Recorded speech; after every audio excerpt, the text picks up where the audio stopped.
สบายดีพี่น้องตอนนี้กะเที่ยงเนาะสายอีเมลมากก็เปื่อยยังมาหันออกมาอยู่กระดังแบงเพื่อนป่าห้ากะกาเกียมกระดึงไว้ทาพี่น้องบอลอยู่กำเนาะไปออกตะกำมึงนึ่งนี่ย่างเนี่ยปรากฏว่าพี่จังอยู่กำบิดมึงนึ่งนี่อันนี้มองอยู่กำเด้อพี่น้องฟังไทยเพิ่นก็อยู่แบบนี้อยู่บ่เนาะเพื่อนกำอยู่ไผ่นะพี่น้องอยู่กำนี่แม่ลูกอ้อนแม่สิอยู่เลยนี่ค้างไผ่เนาะบ้านเฮาเอิ้นก็ดิอยู่กำอาการหอนแนวนี้โอ้ยแต่โพดสิขึ้นเนาะ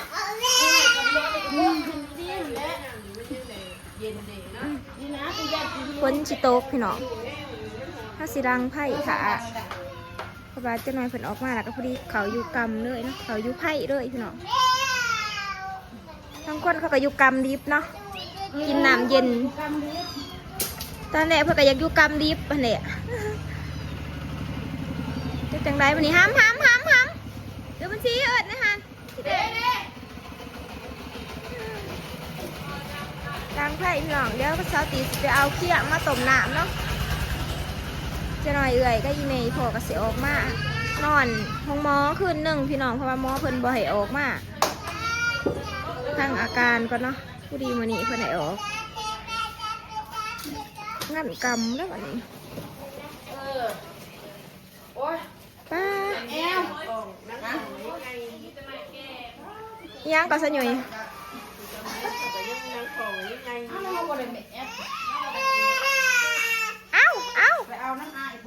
กินข้าวพี่น้องก็ตำมะคุ้งติดตำมะคุ้งแล้วก็หน่อยเด้อเพราะว่าตัวหน่อยคือมาได้กินข้าวเนาะใส่อัดดิกินข้าวก่อนมันหน่อยมาเด็ดพี่น้องมาหอดแล้วคนน้อยดูก่อนหัวแดมมันหัวนี่อ่ะคือมาอยู่ทั้งหัวสักคือเอาทั้งกดเป็นทั้งแดมหัวแดมนี่หัวมันกระดูกเป็นตะมวนเนาะเต็มอะไรขนาดนี้มันเด็กหน่อยมาเบิ่งเนี่ยพี่น้องเพราะถ้าดูนกมันมาเบิ่งคนน้อยหน้าแดงเบิดหน้าคนน้อยแดงเบิดไข่โอ้โหมาเต็ม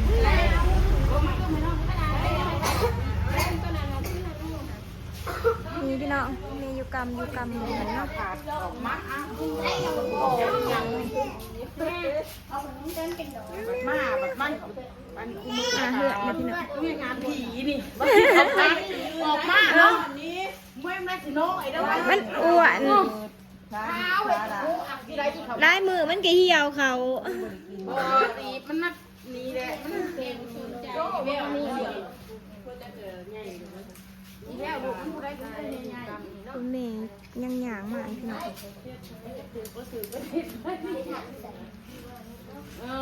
เดี๋ยวกี้ว่าแซวออกชักขาโว้ยนะไปอยู่ไรเป็นไรคนฟ้าคนปวดเพิ่นไข่ว่าเมย์โอ้หนาเป็นโพสแต่เมื่อวานนี่นะมันเป็นแดงสั่นเลยพี่น้องหนาแดงเลยเอาตั้งหน่อยมันนั่งก่อนตั้งหันเอาได้อีกได้เพิ่นหอยเพิ่นนั่งก่อนเอาไฟแล้วมาขอได้ตัวนี้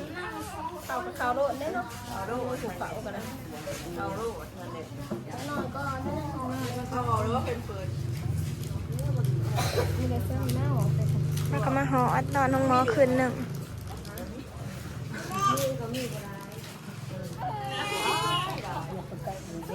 ได้กระดาษนี้เอาหมูขึ้นหนึ่งเอาหมูแดง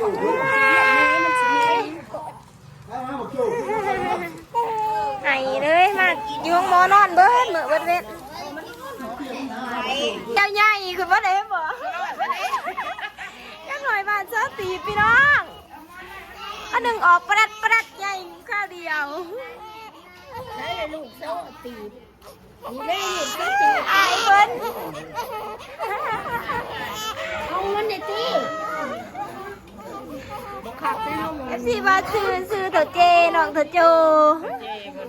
หายไปซื้อให้ตัวเจม เจมบ่ได้เจ เจมไอ้ไปซื้อให้ เจมี่บักจิมมี่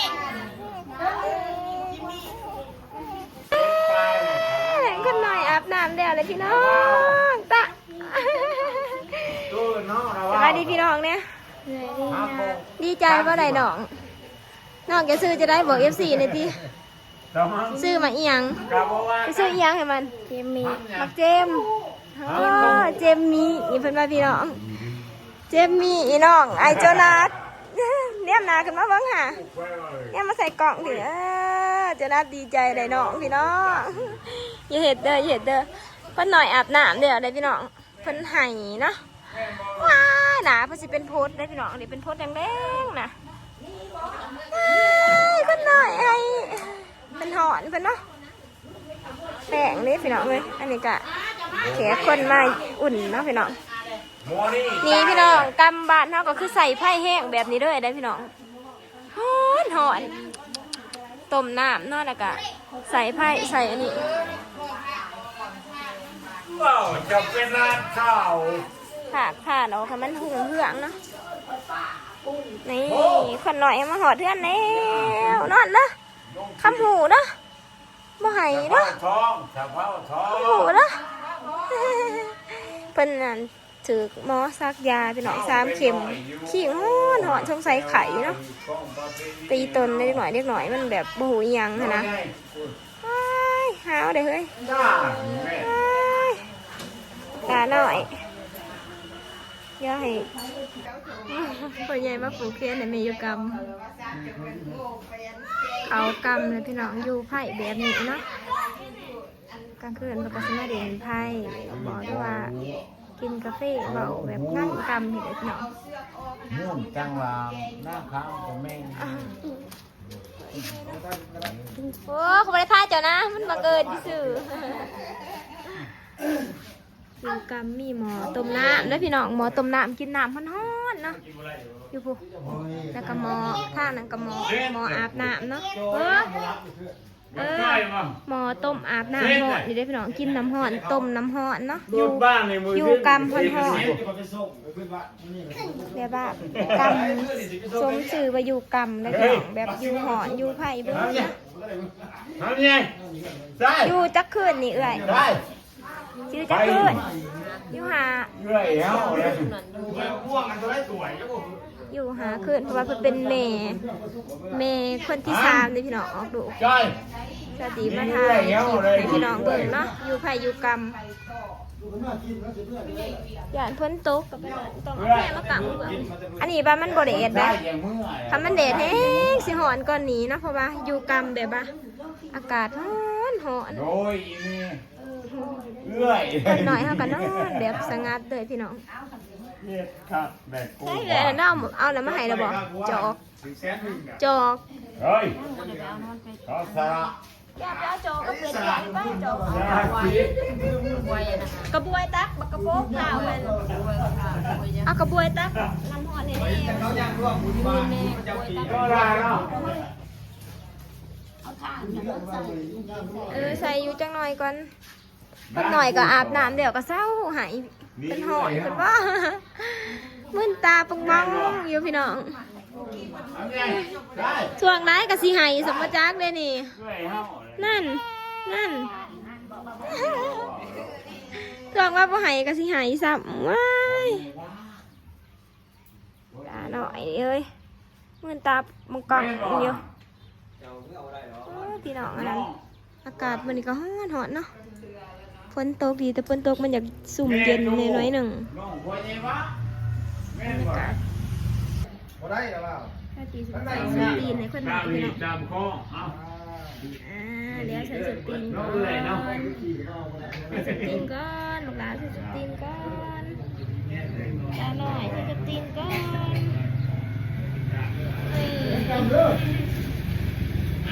สั่งซาติดตบแล้วพี่น้อง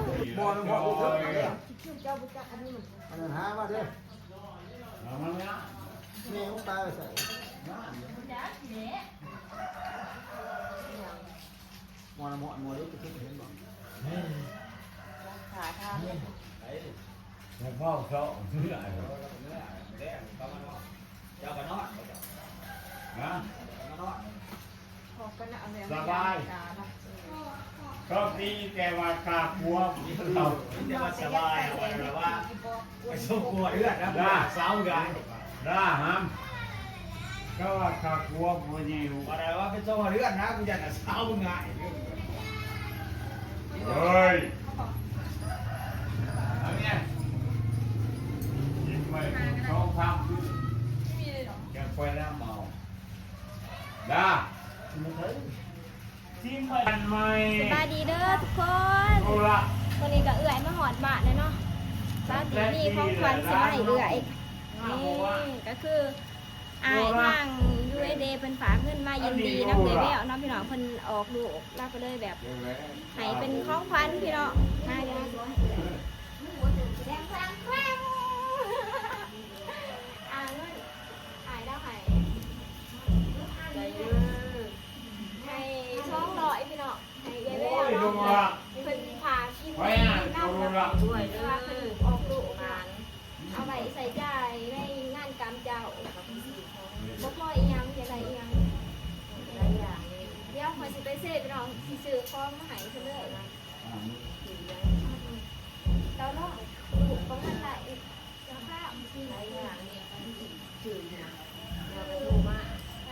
เดี๋ยวไปดูมาเป็นเงินกี่พี่น้อง4ล้านนะไปมันซ้ำเทสกินสันมันโดนกระสือแนวกินว่า200อายแล้วหาย200เลยหลายเลยขอบใจอายอะไรนะที่ซัพพอร์ตขอบคุณซาสีเด้อ เดี๋ยวก่อน เองดำด้วย กูจะว่าวันนี้รู้ดูละ โอ้หลายเรื่องน่าจะปฏิภาณสื่อคลองน้ำซาสีสื่อแนวมากนั่นขวบไข่เอียงไข่ก็จะมาของประเทศก็คงหมายถึงอ่ะ2-3 ถุง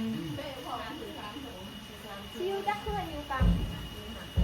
อยู่หาขึ้นพี่น้องอยู่กำไผ่แบบนี้เขาปีอยู่เนาะ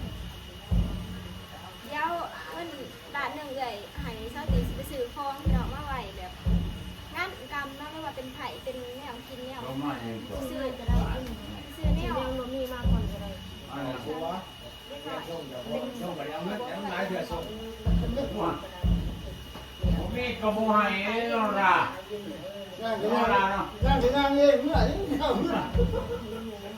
เอ้ยมึงเสียมาใส่คนหน่อยพี่น้องว่าที่ได้ ยังบ่ไรข้างเอา อ๋อควันเนาะเนี่ยมึงยายหาย ส่ง โอ๊ย แล้ว เอ้ ส่ง ย หายดีว่า ตายเอาเงินแดง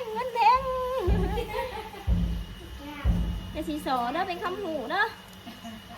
อ้าวเอาไปทั้งหัว มันยังไง เอามากิโลนี่เนาะ มาตู้ จะไปใช้นะ เอาไปกำใหม่ ก่อน เพราะว่านี่พี่น้อง สาวตีมันเห็นดีกัน กูชอบวันทางเท้ามาเก่า เนาะเดี๋ยวนะ เอาอีกแล้ว ไปนี่ซะมันไปเป็นเงินเก็บซะ ซะ ทำพูดซะ ที่ผมเป็นได้อะได้เดียว พี่หาตัวใส่พวกก้อน ป้าพี่น้องคลิปนี้จิบก็ขอขอบใจอายไม่ได้เด้อฝากขอบใจเนาะที่ให้เป็นของขวัญเอื่อยเนาะเป็นแบบหายินดีนะนะพี่น้องแบบดีใจได้หลายนี่แบบซัพพอร์ตให้พี่เมย์แล้วก็สาวตีแต่กับครอบครัวเนาะคลิปนี้ก็ขอขอบใจอายได้หลายเด้อขอให้สุขภาพแข็งแรงร่ำรวยเก่าๆเด้อไปพี่น้องสาวตีสิเดินทางไปปากเซกับหมูก็น้องหมูมาเอาสิไปซื้อของมานี่แหละในงานในกันนี่พี่น้อง โย่ ขอกันในคลิปหน้าเด้อพี่น้องบ๊ายบาย เอาเลย